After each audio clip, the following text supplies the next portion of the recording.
Assalamualaikum warahmatullahi wabarakatuh. Perkenalkan, nama saya Tri Muhammad Farazmi. Saya dari kelompok 8 pada statistika 2. Di sini saya akan mengerjakan tugas mingguan shift 2. Yang pertama itu jelaskan apa yang dimaksud dengan uji hipotesis secara sederhana. Uji hipotesis adalah metode untuk membuktikan apakah suatu pernyataan atau dugaan tentang suatu populasi itu benar berdasarkannya data sampel atau dalam uji ini kita membuat dugaan awal itu hipotesis nol dan membandingkan dengan dugaan alternatif menggunakan data yang ada. Hasilnya membantu kita memutuskan apakah kita menerima atau menolak hipotesis nolnya. Nah, untuk pada nomor 2 itu jelaskan perbedaan antara hipotesis nol dan hipotesis alternatif. Nah, di sini hipotesis nolnya itu adalah pernyataan yang menyatakan tidak ada perbedaan atau hubungan antara variabel yang diuji, biasanya dianggap benar sampai ada bukti untuk menolaknya. Contohnya itu tidak ada perbedaan rata-rata nilai antara siswa yang belajar pagi dan juga malam. Yang kedua itu hipotesis alternatif yang dimana itu pernyataan yang berlawanan dengan hipotesis nol menyatakan adanya perbedaan atau hubungan. Contohnya itu ada perbedaan rata-rata nilai antara siswa yang belajar pagi dan juga malam. Yang ketiga itu kita memiliki soal sebutkan dan jelaskan langkah-langkah dalam melakukan pengujian hipotesis. Nah, yang pertama itu kita bisa merumuskan hipotesis. Kita harus menetapkan apakah itu hipotesis nol dan juga hipotesis alternatif.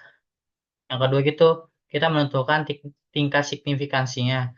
Biasanya itu kita memiliki 0,05%, artinya itu kita menerima kemungkinan salah sebesar 5%. Yang ketiga itu kita memilih uji statistik, yang dimana itu sesuai dengan jenis datanya dan tujuan ujinya. Misalnya kita memiliki uji T atau uji Z atau juga uji chi-square. Yang keempat itu kita bisa menentukan daerah kritisnya berdasarkan tingkat signifikansinya. Kita tentukan batas penolakan hipotesis nolnya. Yang kelima itu kita bisa mengumpulkan data dan menghitung nilai statistik ujinya, yang dimana itu kita lakukan perhitungan berdasarkan rumus uji yang kita akan pilih. Yang keenam kita membuat keputusan nih. Kita bisa bandingkan nilai statistik uji dengan daerah kritisnya.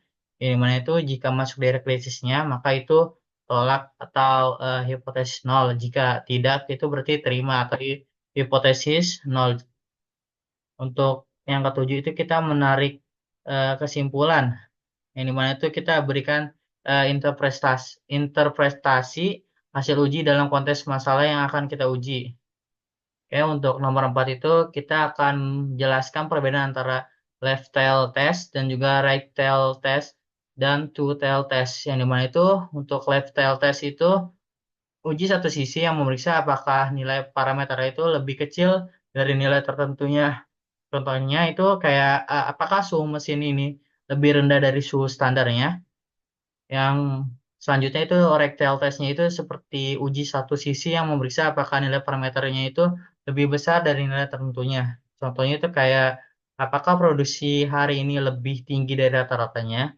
Nah, untuk two tail testnya itu uji dua sisi yang memeriksa apakah nilai parameter berbeda dari nilai tertentu tanpa memandang arah perbedaan. Contohnya itu apakah ada perbedaan rata-rata gaji antara laki-laki dan juga perempuan. Nah, untuk selanjutnya kita nomor 5. Itu berikan dua contoh pengaplikasian uji hipotesis dalam kehidupan sehari-hari. Yang kita bisa ambil contohnya misalnya itu di dunia pendidikan, yang dimana itu seorang guru ingin tahu apakah metode belajar yang baru itu lebih efektif atau enggak itu dibandingkan metode yang lamanya. Di mana itu hipotesis nolnya itu metode barunya itu tidak meningkatkan nilai siswanya tersebut. Nah, untuk hipotesis alternatifnya itu metode barunya itu bisa meningkatkan nilai siswanya. Nah, kalau untuk di industri itu sebuah pabrik ingin memastikan mesin baru menghasilkan produk dengan rata-rata berat antara mesin baru dan juga mesin lama. Untuk hipotesis alternatifnya itu untuk hipotesis nolnya itu tidak ada perbedaan berat produk antara mesin baru dan juga lama. Nah, untuk hipotesis alternatifnya itu ada perbedaan berat produk antara mesin baru dan juga mesin lama. Ya, selanjutnya itu kita akan mengerjakan pada nomor 6 itu sebuah perusahaan es krim mengklaim bahwa rata-rata kadar gula dalam satu porsi es krimnya tidak melebihi 20 gram. Berdasarkan sampel ukuran 50 porsi es krim, diperoleh rata-rata aktual kadar gula sebesar 21,5 gram dengan standar deviasi 1,5 gram. Kita hitung probabilitas terjadinya kesalahan tipe 2 pada tingkat signifikansi 0,05. Yang di sini kita akan mengerjakan pada nomor ini, nomor 6 ini menggunakan RStudio. Oke, kita akan mengerjakan pada nomor 6. Yang pertama kali kita akan menentukan hipotesisnya. Yang dimana itu hipotesis nolnya itu rata-rata kadar gulanya itu kurang dari 20 gram. Dan untuk hipotesis alternatifnya itu eh, rata-rata kadar gulanya itu lebih 20 gram. Kita memiliki uji satu sisi atau rectal test. Yang dimana itu kita akan menentukan komponennya. Di sini kita memiliki komponennya itu pada ukuran sampelnya itu kita memiliki 50 porsi es krim, dan untuk rata-rata yang diklaimnya itu kita memiliki rata-rata kadar gula dalam satu porsi es krim itu tidak melebihi 20 gram. Dan selanjutnya kita memiliki rata-rata sampelnya itu 21,5 gram dengan standar deviasinya itu 1,5 gram. Nah, di sini kita juga memiliki tingkat signifikansinya itu 0,05 gram. Nah, di sini kita bisa jalankan saja pada aplikasi RStudio. Sini saya sudah menuliskan kode sintaksnya. Ini merupakan komponen-komponen berdasarkan soal nomor 6-nya.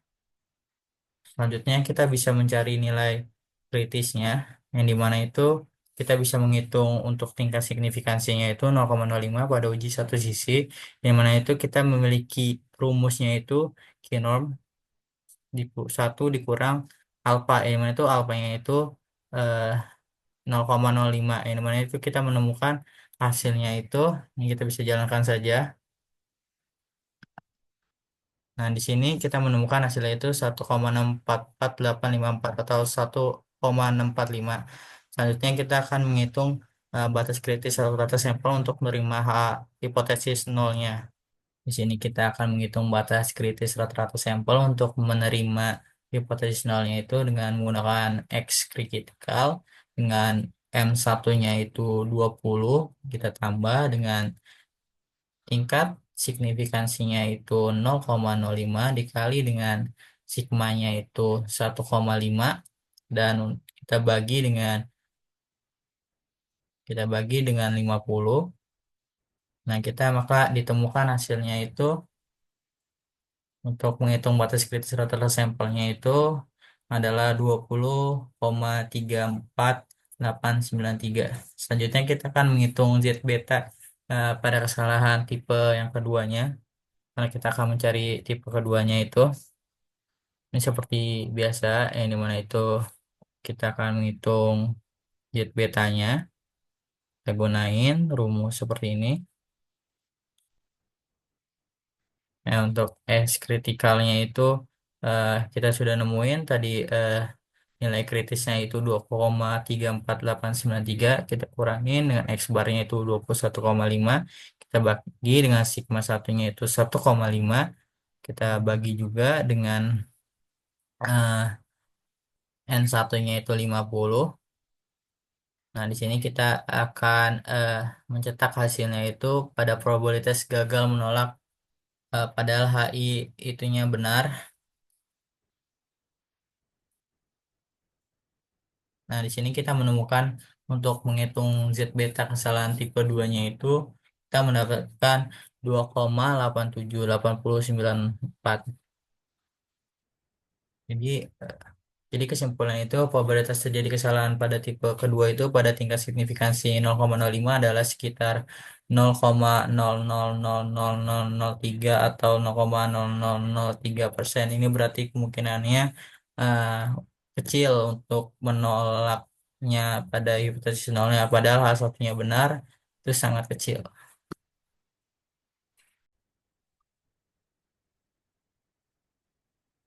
Jadi sekian dari presentasi pada tugas mingguan SIP 2 ini.